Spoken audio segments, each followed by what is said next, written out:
In section 5.2, we're going to study extremas. Now, extremas are plural for maximums and minimums. Okay, and relative has a synonym, and that synonym is local. So local means the same as relative, and absolute means the same thing as global. So global and absolute mean the same thing, and local and relative mean the same thing. Now, what is a local maximum? A local maximum basically is the highest point on a graph at a certain place. So if you notice here, I have a high point at a hill, or here I have a high point at what we call a cusp or a sharp corner. Now, if we were to draw a tangent line at this hill, the tangent line would be a slope of 0, so the derivative would be 0 there. And we talked in chapter 4 that we can't take the derivative at a sharp corner, so at this location the derivative would not exist, and we see that that is the only two places where a relative maximum could occur, where the derivative is 0 or where the derivative doesn't exist. Similarly, a relative min is a low point, and again, it's going to happen at a valley or at a sharp corner that's pointing downward. The valley would be where the derivative is 0, because the slope of the tangent line there would be 0, and the sharp corner would be where the derivative doesn't exist. Now, critical points are defined as places or numbers where the derivative equals 0 or where the derivative doesn't exist. Well, we said earlier relative max and mins occur where the derivative is 0 or where the derivative doesn't exist. So really, relative max and mins must occur at critical numbers. So if we were to use a Venn diagram, if that circle represented all our critical numbers, all our relative max and mins would be inside the critical numbers. So every relative max or min has to be a critical number, but not every critical number will necessarily be a max and min, and we'll figure out how to decide that a little bit later on in the chapter. Okay, let's practice finding critical numbers. Well, we said critical numbers occur where the derivative will equal 0 or where the derivative doesn't exist, and we'll just use an infinity symbol to represent does not exist. So the first thing I need to do when finding critical numbers is to take the derivative. So if I take the derivative of this equation, I'm going to get 4, and the derivative of 6x to the 2/3 is going to be 4x to the negative 1/3. If I was to simplify that, I would get 4 over x to the 1/3. Okay, and that would be my derivative. Now, I want to figure out what makes the derivative 0 or what makes the derivative undefined. Okay, well, there's a couple of ways we could go about doing that. It might be easier to get a common denominator here right away and then worry about what makes the derivative 0 or undefined. So I'm going to multiply this by x to the 1/3 over x to the 1/3. And if I combine my terms, I'm going to get 4x to the 1/3 minus 4 over x to the 1/3. Now, to figure out, first of all, what makes the derivative undefined, when you have a fraction, the fraction will be undefined whatever the denominator is 0. So all I have to do is set my denominator to 0, cube both sides, and obviously x will still be 0, so there's going to be my first critical number. To figure out what makes the derivative equal 0, because that's the other place where I might have a critical number, I can set this whole thing to 0. But if we set this whole thing to 0 and multiply both sides by x to the 1/3, the x to the 1/3 really cancels out. So when we're given a big fraction like this, when we want to find where the derivative is 0, all you really have to do is set the numerator to 0 and solve for x. So I will add the 4 to the other side. I'll divide both sides by 4 to get 1. Then I'll cube both sides, and I'll get a critical number of 1. So the only two critical numbers I have are when x is 0 and when x is 1, which really means if I was to have any max or mins or relative max and mins for this function, they would have to occur at 0 and 1. Now, just to show you that quickly, let's take a look at Desmos here.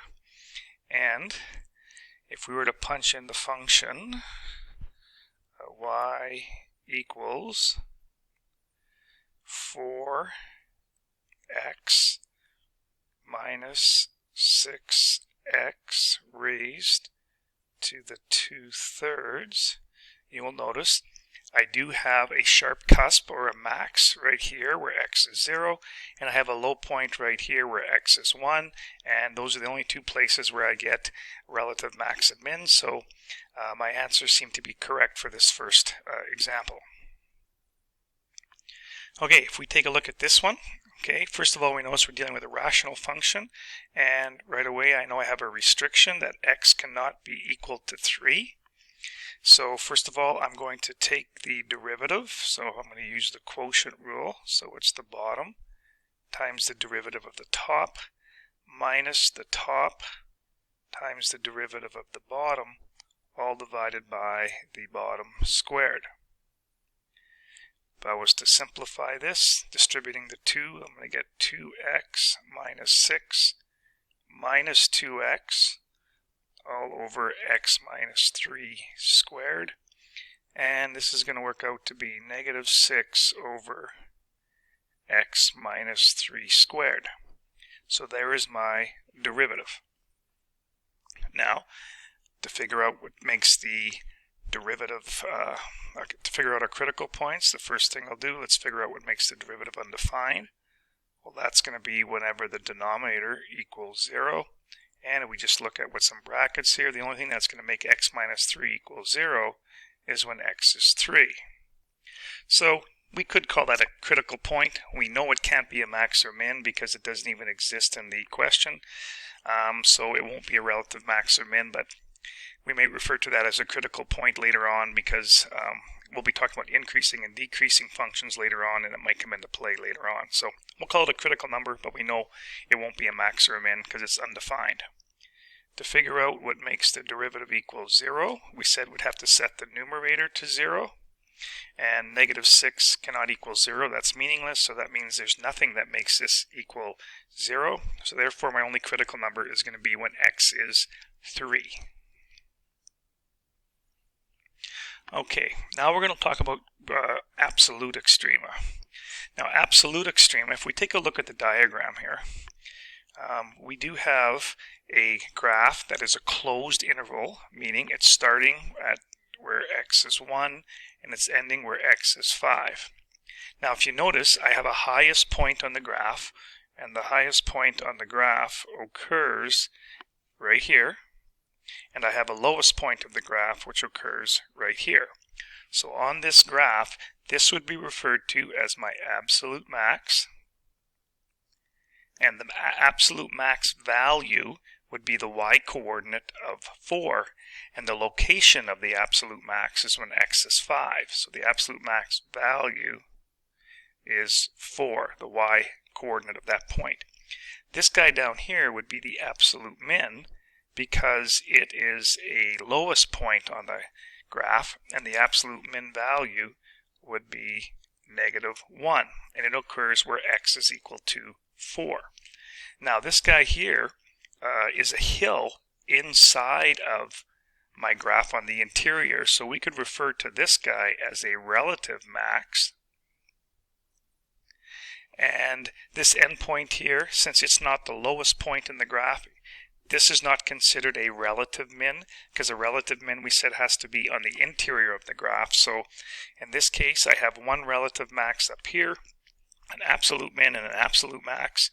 Now, sometimes some textbooks will call this an absolute min and a relative min because it happens on the interior of the graph, but the key thing to know or to remember is that absolute max or mins can happen at the endpoints of my graph or in the middle.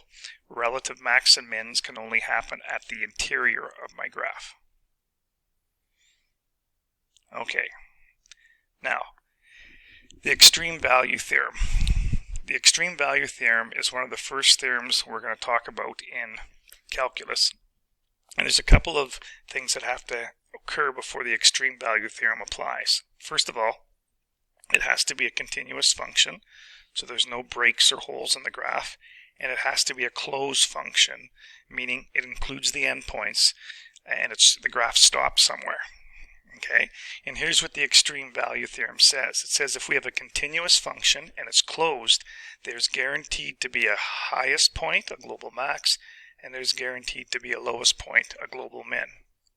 And just to kind of give you a sense of what this means, if we were to draw a graph, or take a graph, and take a point on this side of the y-axis and some point over here on this side of the y-axis, and I asked you to join those 2 points with a smooth continuous curve, well, you would see that no matter how you draw your picture, you're going to have at least one place where you have an absolute lowest point and one place where you're going to have an absolute highest point. As long as the function's continuous, closed, it's going to have an absolute max and an absolute min. Now, how do we find absolute max and mins? Let's take a look at another example here. So we're asked to find the absolute max and the absolute min values of this function on this closed interval. Now, if we analyze this function, we see it's an x squared, which means it's a parabola. So we know it's it's a continuous function, and we know it's closed because our domain is going from 1 to 4. So the first thing I need to do is I need to find my critical numbers. So to find the critical numbers, I'm going to take my derivative. I'm going to set my derivative to 0.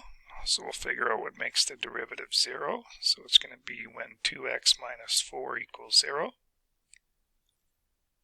Solving for x, I get a critical number of 2. 2 fits inside my interval that I'm given, so it's an acceptable critical number. So now our absolute max and mins is either going to occur at the critical number or at the endpoints. So all I need to do now is I need to evaluate my function at 1, which is the left endpoint. I then have to evaluate it at 2, which is the critical number, and I have to evaluate it at 4. And I'm going to plug these back into the original function to find out what the y-coordinates for these points are. If I put 1 into the original function, I get 1 squared minus 4 times 1 minus 1, and that's going to equal negative 4. If I put a 2 in, I get 2 squared minus 4 times 2 minus 1, which is going to be negative 5.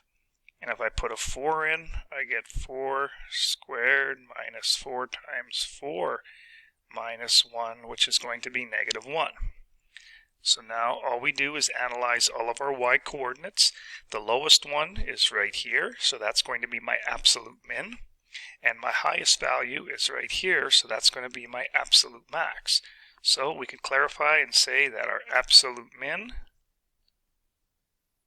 and the safest way is just to write the coordinate. It occurs at the point negative 2 and 5, and the absolute max occurs at the point 4 and negative 1. Of course, the y-coordinate, it would be your minimum value. The x-coordinate would be the location of your minimum value. Okay, let's try another one. If we take a look at this function, again, we notice we have a restriction that x cannot be equal to 1, but 1 doesn't even fall in our interval between 2 and 4, so it's kind of really irrelevant, but we'll just keep that in mind. So we want to find the absolute max and min. The first thing I need to do is find my critical points, so I'm going to take the derivative. So using the quotient rule, it's going to be the bottom times the derivative of the top, and again I have to use the chain rule with the top, minus the top times the derivative of the bottom, all divided by the denominator squared. Now I have to simplify this, and I have a couple of ways I could simplify that. I really just have two terms up here. Here's one term, here's another term. One way of simplifying this is by factoring out a common factor, and my common factor is an x plus 1. And if I take an x plus 1 out, I'll be left with a 2 times x minus 1 in my first term. And then I'll have a minus sign, and I'll have another x plus 1 left in my second term.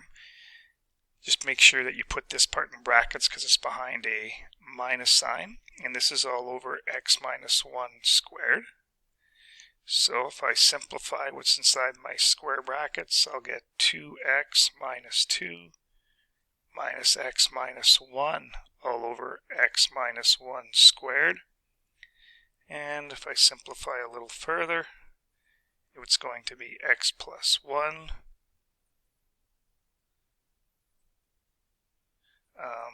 2x minus x will leave me with an x, subtract 3, and this is all over x minus 1 squared. So now we're going to figure out what makes the derivative 0. And we said we just have to look at the numerator when I have a fraction. So my numerator is x plus 3 and x plus 1 and x minus 3. So if we set that equal to 0, I get a critical number of -1, and my other critical number would be 3. And if I look at my domain, this one doesn't fit, so I only get the critical number of 3. To figure out what makes my derivative undefined is going to be whatever makes my denominator 0, which is x minus 1 squared. And again, if we look at what's in brackets, the only value that makes that 0 is going to be when x is 1. But again, it doesn't fit in the interval, so that's not a possible location for my absolute max or min. So now, what I have to do is I have to go and evaluate my function at the left endpoint, which was 2, at the critical number of 3, and at the right endpoint of 4. And whatever value is the biggest will be my absolute max. Whatever is the lowest will be my absolute min. So plugging a 2 into my function, it's going to be 2 plus 1 squared over 2 minus 1, and that works out to be 9. If I plug a 3 in, it's going to be 3 plus 1 squared all over 3 minus 1, which is going to be 4 squared is 16 over 2, which will be 8. And if I put a 4 in, it's 4 minus 1 squared all over 4 minus 1. Sorry, that should be 4 plus 1. So this works out to be 5 squared, which is 25 over 3, which ends up being 8 and 1/3. So looking at our max and mins, this is my maximum value right there. This is my minimum value. So we can clarify that the absolute max is going to be the point 2 and 9, and our absolute min is going to be the point 3 and 8. So again, to find absolute max and mins, all you really need to do is look at find the critical numbers, evaluate the function at the critical numbers and at the end points of your domain, and your highest value is your absolute max, and your lowest value is your absolute min. All right, that is it really for today. The focus of this lesson, I'm just going to have you do numbers 4 and 5. Let's not worry about 1 and 2 right now, but that's the focus of the lesson right there. So if you can attempt that assignment, that would be great. And if you have any questions, feel free to email me.